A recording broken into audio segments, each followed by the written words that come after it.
या सरकारला काय हवंय याच्यासाठी म्हणून निवडणूक आयोग जे काही काम करते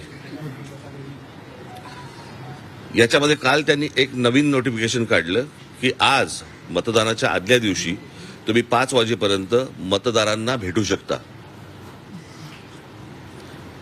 ही नवीन प्रथा, नवीन पद्धत कशी काय आली आणि कुठून आली ही काही कल्पना नाही।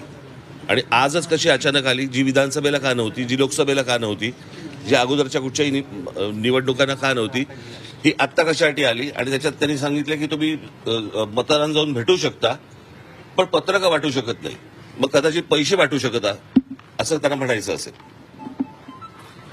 ही मुळात मुभा मिळाली का, दिली का आणि हा कायदा बदलला का, हे नव्याने या सगळ्या गोष्टी ज्या आणल्या जात आहेत ह्या कशासाठी आणल्या जात आहेत। आता त्यांनी एक काहीतरी पाडू नावाचं एक काहीतरी मशीन आणलंय, प्रिंटिंग ऑक्झिलरी डिस्प्ले युनिट। हे कोणत्याही राजकीय पक्षाला सांगितलेलं नाही, कोणत्याही राजकीय पक्षाला दाखवलेलं नाहीये।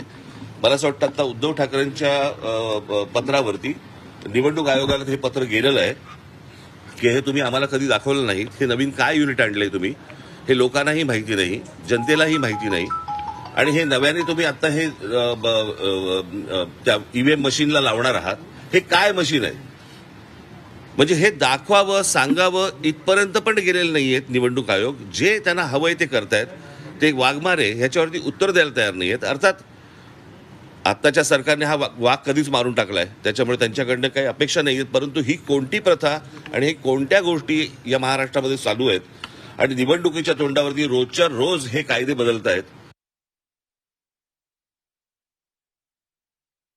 हारलेली गोष्ट परत जिंकण्यासाठी म्हणून निवडणूक आयोग सरकारला मदत करतंय, हे हा आमचा निश्चित आरोप आहे निवडणूक आयोगावरती।